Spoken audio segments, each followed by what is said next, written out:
नमस्कार, आप देख रहे हैं पर्वतीय न्यूज और आपके साथ मैं हूं प्रदीप वेदवाल। जड़ों से जुड़ाव में आज हमारे खास मेहमान हैं अर्जुन सिंह पंवार जी। पंवार जी ने अपने गांव में वनीकरण किया है और साथ ही साथ उत्तराखंड की कला और संस्कृति के लिए काम कर रहे हैं। पंवार साहब, बहुत बहुत स्वागत है आपका पर्वतीय न्यूज में। धन्यवाद वेदवाल जी। पंवार जी, सबसे पहले तो पर्वतीय न्यूज के दर्शकों को आप ये बताइए कि आपका गांव गुठियार कहाँ है, आप उत्तराखंड में कहाँ से वास्ता रखते हैं? वेदवाल जी, उत्तराखंड में मैं श्रीनगर के पास हमारा गहड़ गांव है जो डिस्ट्रिक्ट पौड़ी में पड़ता है और खिरसू ब्लॉक बोलते हैं और हमारी पट्टी चलन सिंह पट्टी। गांव में कितना रहना हुआ और अपनी प्रारंभिक शिक्षा के बारे में? गांव में मैं बचपन में रहा और पाँचवीं प्राइमरी स्कूल 5वीं क्लास तक अपने गांव से पढ़ा मैंने। 6ठी क्लास मैंने यमुना इंटर कॉलेज बागपत से किया। 7वीं 8वीं राजकीय माध्यमिक विद्यालय जो था हमारा हाई स्कूल देवलगढ़, और उस तक समय में 8वीं का बोर्ड होता था, वो भी हमने दिया, उसको पास किया। और इंटर हाई स्कूल जो मैंने फिर यमुना इंटर कॉलेज बागपत से किया, साइंस से किया। तत्पश्चात फिर रोजगार की ओर ध्यान आकर्षण करके मैंने जो है राजकीय पॉलिटेक्निक श्रीनगर गढ़वाल से सिविल इंजीनियरिंग में डिप्लोमा किया। ये तो बात हुई पढ़ाई लिखाई की, उसके बाद रोजगार, नौकरी, पेशा? अब आप स्वतः ही समझ सकते हैं कि जब सिविल इंजीनियरिंग में मेरी डिप्लोमा हो गया तो फिर मैंने अपना रोजगार ढूंढने की व्यवस्था बनाई। तो जहाँ तहाँ एप्लीकेशन वगैरह लगाता रहा। मेरा जनवरी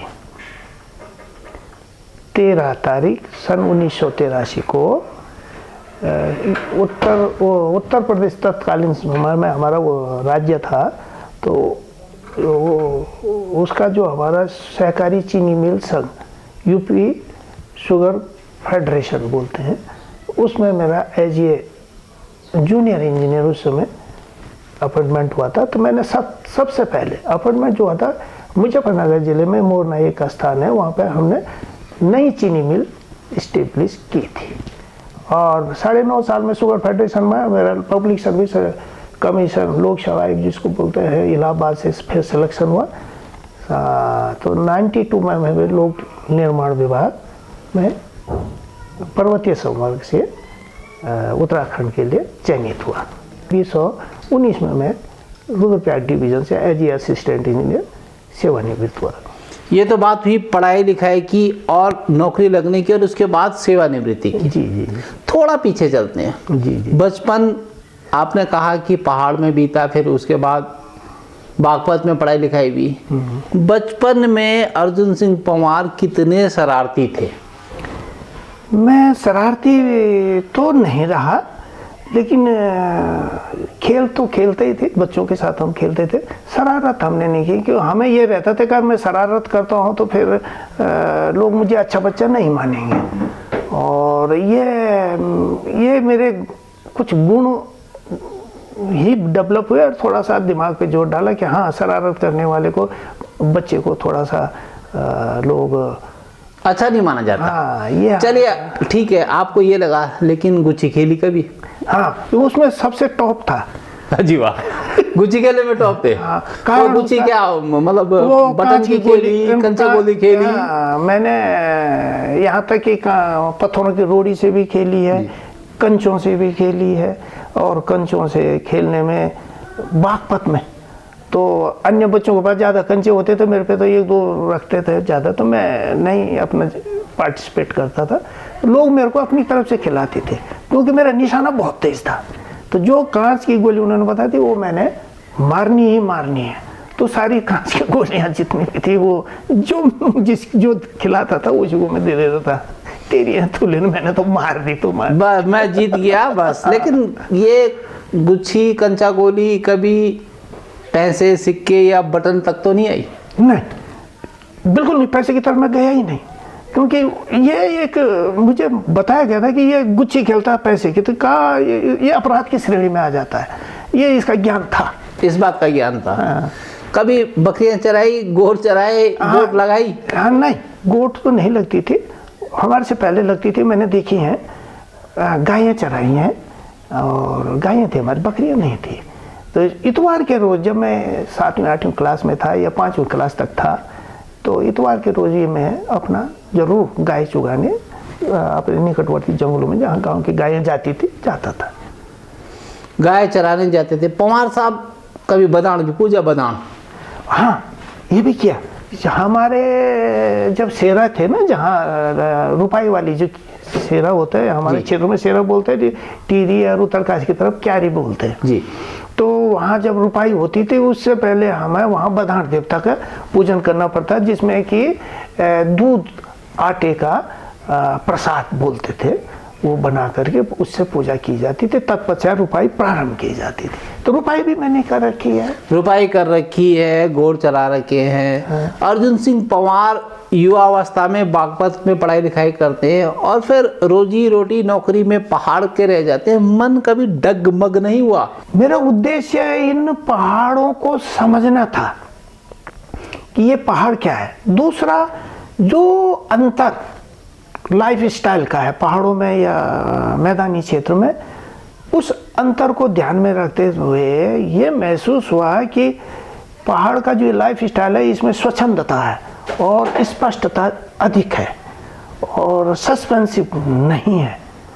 तो ये लाइफ स्टाइल मैंने थोड़ा मुझे सुपर लगी, और इसलिए मैंने पहाड़ी लाइफ स्टाइल को ये देखा कि इसमें आत्मोन्नति भी होगी, और आर्थिक उन्नति के लिए तो मैं प्लेन जा सकता था, और पैसे के काम के या अन्य को भी मैं कहीं अच्छी वो कर सकता।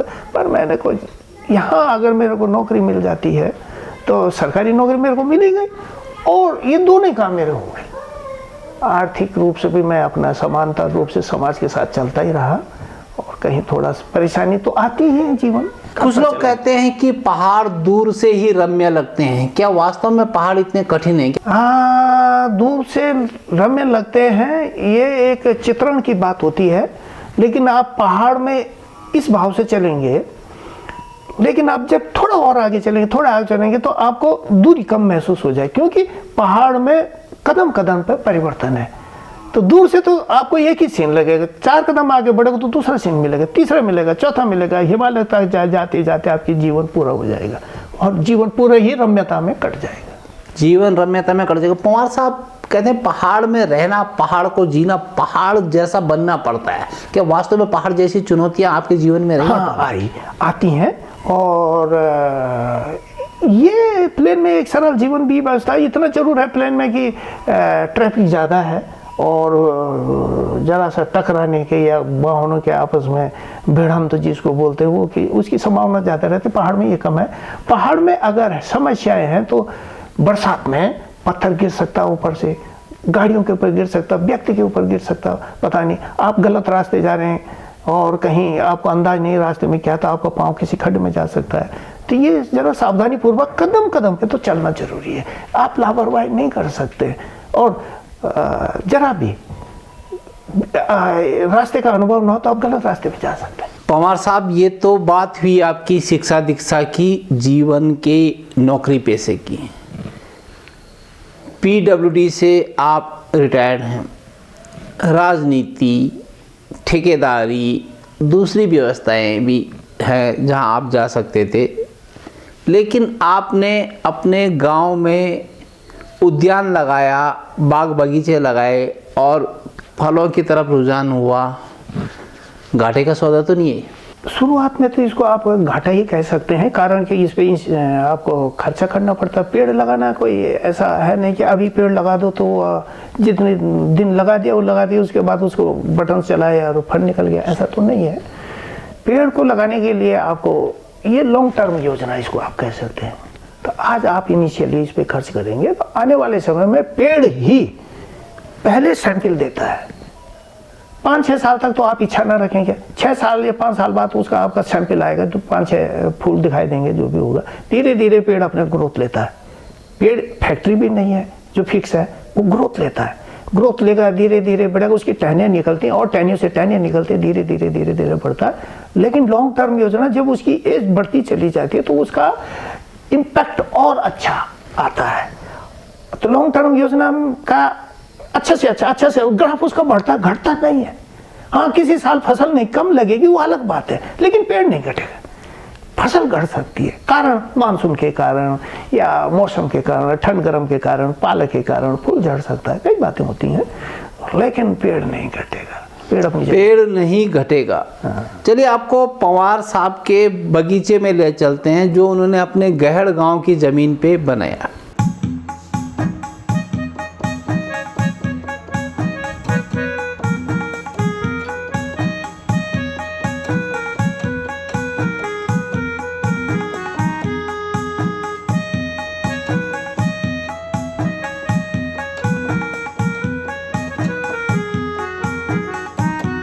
ये जो आपने बगीचा बनाया है इसकी शुरुआत कौन से सन में की?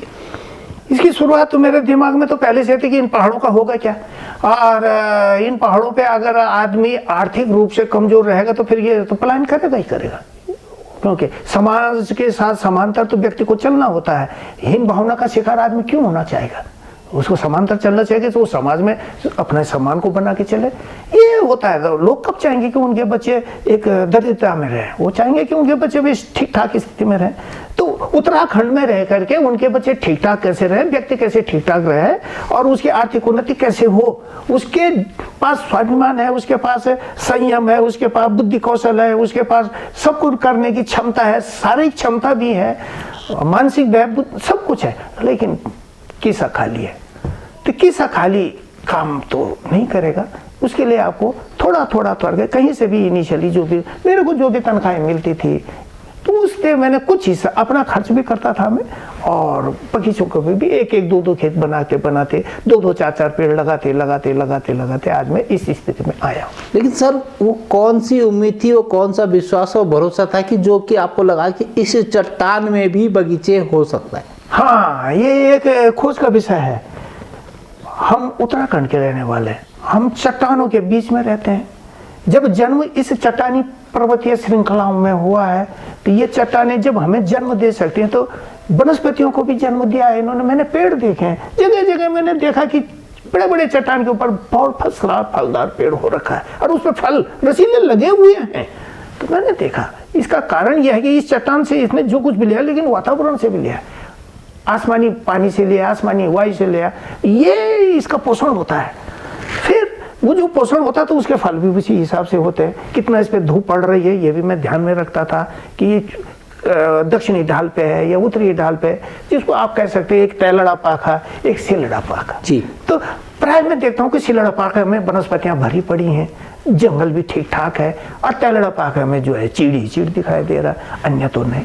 तो सर आज तो ये पेड़ दिख रहे हैं, आज ये पेड़ फलों का उत्पादन कर रहे हैं। उस दिन की याद कीजिए जिस दिन आपने कागजों में ये योजना बनाई होगी, डर तो लगा होगा, ईमानदारी से कहिएगा कि सफल होगा या नहीं होगा। हाँ, मैं कहता हूँ मैंने कोई बहुत बड़ी पूंजी एक तरफा नहीं लगाई। सबसे पहले इनिशियली मेरे दिमाग में मैंने अपने सारे काम समानता रूप से किए और एक ही ये योजना बनाई कि मैं आज कर रहा हूँ, मैंने वृद्ध भी होना है और जाते जाते मैं एक सेटिस्फाइड लाइफ को देखूं अपने कि मैंने कुछ अच्छा काम किया है। और उत्तराखंड के लिए ये थोड़ा सा लोगों को लिए भी थोड़ा सा प्रेरणा बने, और उसका रिजल्ट आया कि थोड़ा थोड़ा पैसा लगाया मैंने, ज़्यादा नहीं, जो कि मुझे दुख भी ना हो। और आज ये है कि मैंने तो बगीचे लगाए, मेरे गांव में कई बगीचे लग चुके हैं और लोग जितना भी हो सका कर रहे हैं और फल मिल रहे हैं और रसीले फल मिल रहे हैं। क्यों? कि पेड़ को क्या चाहिए? पानी। पेड़ को क्या चाहिए? ठीक ठाक वातावरण उसके हिसाब से। तो वो उसके ऊपर जरा सा ध्यान दे करके उसके ऊपर ध्यान दिए आपने और सफलता मिली। गहड़ के साथ ही साथ आपने अपने निकटवर्ती मलेथा गांव में भी एक बगीचा बनाया। गहड़ के अनुभव कितने काम आए वहां पे? काफी, बहुत काफी, क्योंकि इनिशियली तो मेरा अपना पैतृक गांव में ही मैंने बगीचा लगाया था। पेड़ लीची मेरा सबसे ज्यादा लगाया हुआ है, और लीची के पेड़ जब बड़े होते चले गए, क्योंकि मैं ये चाहता था कि मैं अधिक पेड़ लगा दूं, दो चार सूखेंगे, नुकसान भी हो सकता, तो मैं जरा नजदीक लगा देता था उनको। तो जो घनापन मैंने पेड़ों के बीच में था उसको मैंने मलेथा के बगीचे में दूर कर दिया, क्योंकि पेड़ जिस तरह से मैंने मेहनत करता हूँ तो मेरे पेड़ सूखे नहीं, मलेथा में भी नहीं सूखे। और वो आज आपको दिखाई दे रहे हैं। आपके गहड़ में चीकू होते हैं, आपके गहड़ में आंवला होते हैं। जब आप मलेथे का रुख करते हैं तो वहाँ पे आड़ू भी होते हैं, वहाँ पे आम भी होते हैं। आम की ये जो छोटे पेड़ और बड़ा फल, ये प्रजाति कहाँ से लाए? ये मैं नर्सरी से लाता हूँ, पूछ करके ये कौन सी प्रजाति है तो पता चलता है ये आम्रपाली है या लंगड़ा है या चौसा है या दशहरी है। इस तरह से मैंने इकट्ठे किए, तो इतना ये दे दो, इतना ही दे दो, ऐसे करके मैं लाता हूँ। वो अच्छे फल हैं, ऐसा इसलिए कि हम उनकी मेंटेनेंस ठीक कर रहा। ये कारण है कि वो आपको आज थोड़ा ठीक दिखाई दे रहे हैं। क्यों? मेरा उद्देश्य ये सबसे इम्पोर्टेंट जो है, मैं ऑर्गेनिक, मेरे फल ऑर्गेनिक है, इसमें मैं रासायनिक खादों का उपयोग बिल्कुल नहीं करता। नील, मैं जानता नहीं इसमें रासायनिक खाद क्या पड़ी, आज तक कुछ नहीं, नील टोटल गोल। हर साल मैं गोबर का उपयोग करता हूँ, पानी देता हूँ, वनस्पतियाँ वहीं सड़ती हैं आसपास की, उसी में डाल करके सड़ा देता, फिर पत्तियाँ भी सड़ती रहती पत्तों पेड़ों की। अर्जुन सिंह पंवार जी ने अपने निकटवर्ती गांव मलेथा की ज़मीन पे भी उद्यान लगाया, बगीचा लगाया। आइए देखते हैं इस बगीचे में पेड़ों की स्थिति क्या है, कितने फल दे रहे हैं, कितने फल देने के लिए तैयार हो रहे हैं।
वास्तव में इस जगह में जहाँ पे आपने ये बगीचा लगाया है, कल्पना नहीं की जा सकती कि पेड़ भी उगेंगे, क्योंकि ये जो आपने दीवारें बनाई हैं, इसमें जो ये पत्थर लगाए हैं, कितनी दिक्कतें हैं। मैंने आपको इनिशियली कहा था कि हमारा जन्म इन चट्टानों पे हुआ है। अब चट्टानों पे हुआ है तो जैसे हिरन चट्टानों पे ही अपना जीवन व्यतीत कर देता है और उधर ही अपने लिए व्यवस्था बना देता भोजन की, तो हम मनुष्य होने के नाते हमें भी ऐसा कुछ कठोर कदम उठाना पड़ा, अपने आप पे पत्थर रख के अपने दिल पर।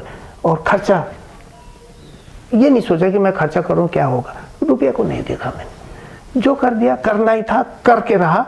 मुझे वो पेड़ आज हंसता हुआ दिखाई दे रहा, उस पर फल लगे हुए दिखाई दे रहे हैं, तो वो व्यय ऐसा व्यय था मेरा, जो मेरा एक जमा था, थोड़ा थोड़ा करके जो जमा पैसा था वो मैंने लगा दिया, वो आगे जाकर रिजल्ट दे। मैंने कहा ना ये लॉन्ग टर्म योजना है। पंवार साहब, मलेथा की कूल लाने में जो है माधव सिंह भंडारी का बहुत बड़ा योगदान था, और एक चट्टान को काट के रास्ता बनाने में दशरथ माझी का बड़ा योगदान था। उसी परंपरा में एक छोटा सा प्रयास, लेकिन प्रेरणादायक प्रयास आपका गहड़ गांव में रहा, और फिर मलेथा में जो चट्टान काट के आपने बगीचा बनाया है, वो प्रयास जब यहाँ सफल हो सकता है तो गढ़वाल में या कुमाऊं में, पूरे उत्तराखंड के पर्वतीय जिलों में और जगह कितनी संभावना है इसकी सफलता? बहुत अधिक।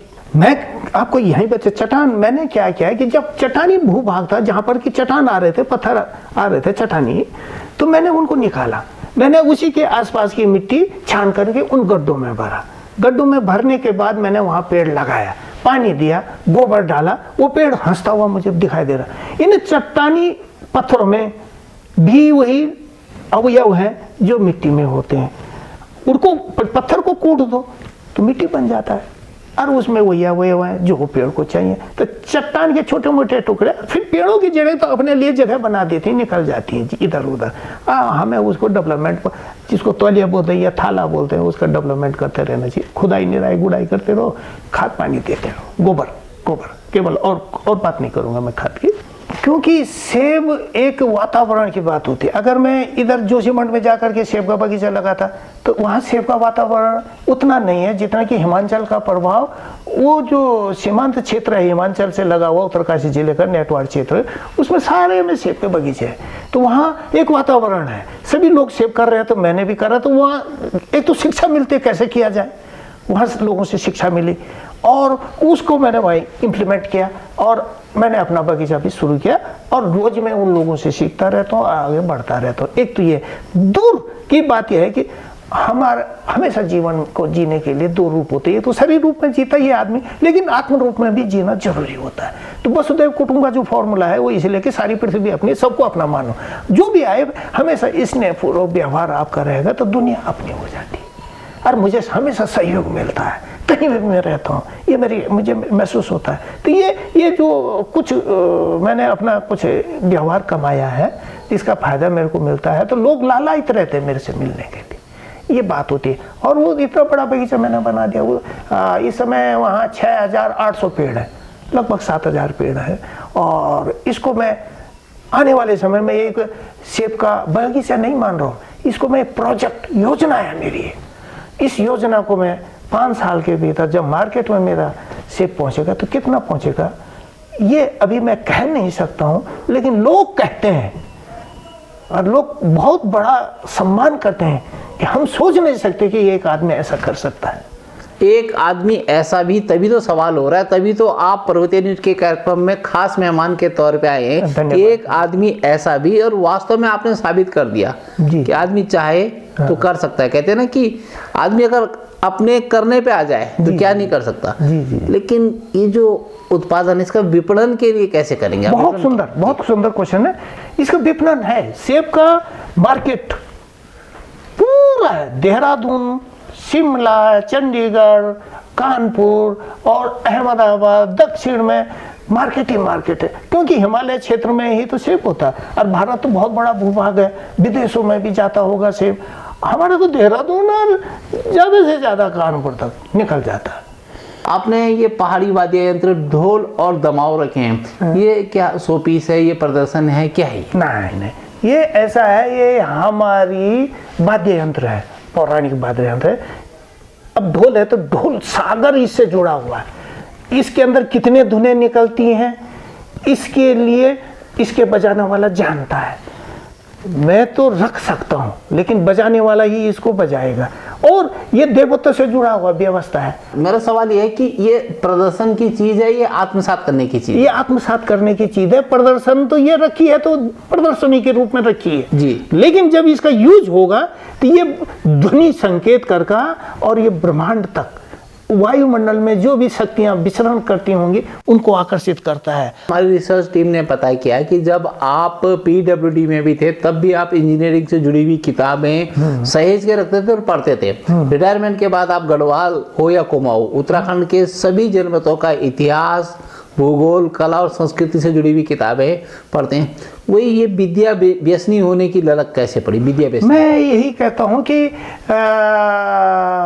मैं हूँ, मुझे पता मैं बिस्तर पर बैठा हूँ लेकिन मेरा दिमाग चलना चाहिए। अब मेरा दिमाग कुछ खोजता है, मांगता है तो वो उसको ढूंढता हूँ मैं। तो किताब ही एक ऐसा माध्यम है जो उसमें निराकरण कर देता है। पंवार जी, हमारी टीम जब रिसर्च कर रही थी तो हमारे टीम के सदस्यों ने देखा कि आप ग्लोब में विश्व को देखते हैं, ग्लोब में और देशों की राजधानियों को देखते हैं, लेकिन जब रहने की बात आती है तो गढ़वाली में कहते हैं ना, बल घुड़ता पर चांटू प्यारो। जी। ये चांटा इतना प्यारा है आपको कि आप कहते हैं कि मैं कहीं भी जाऊं लेकिन रहूंगा मैं यहीं।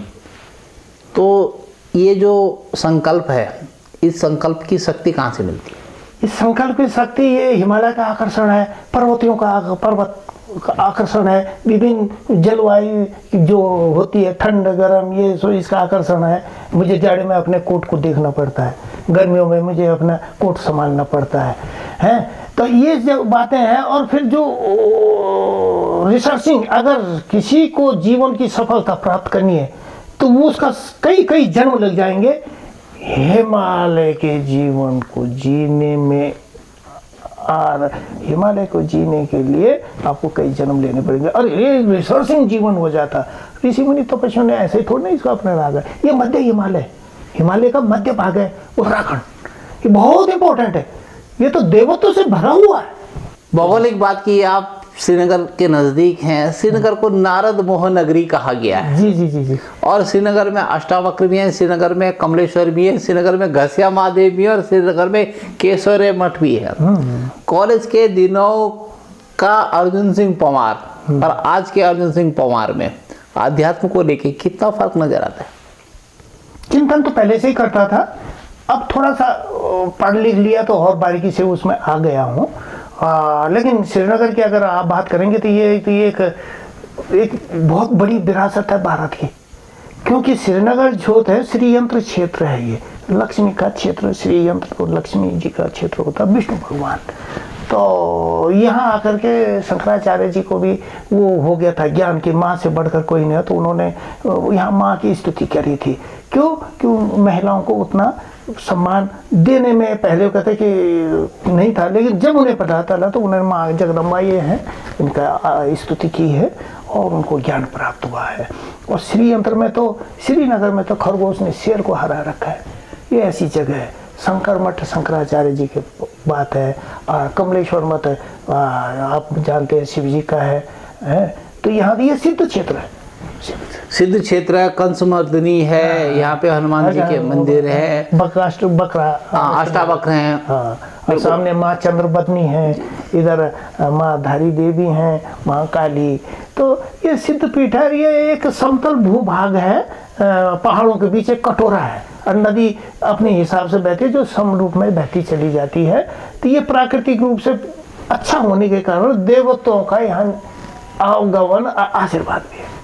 पंवार साहब, आपके पास जीवन का अनुभव है, आपके पास काम करने का तजुर्बा, और सबसे बड़ी बात है कि आपके पास विजन है। जो आपने योजनाएं कागज़ में बनाई फलोद्यान को लेके, वो आपने अमल में लाके दिखा भी दी, सफलता भी हासिल की। आपसे पर्वतीय न्यूज़ के दर्शक और भी बात जानना चाह रहे थे। हमारा भी मन था कि आपसे ये चर्चा जारी रखें, लेकिन समय की अपनी एक सीमा होती है और न चाहते हुए भी हमें आपसे आज्ञा लेनी पड़ रही है। आपने अपने व्यस्ततम समय में से पर्वतीय न्यूज़ के लिए समय निकाला, आपका बहुत बहुत धन्यवाद। आपका भी बहुत धन्यवाद जो आपने उत्तराखंड के बारे में सोचा और मेरे को इतना योग्य समझा। बहुत बहुत धन्यवाद।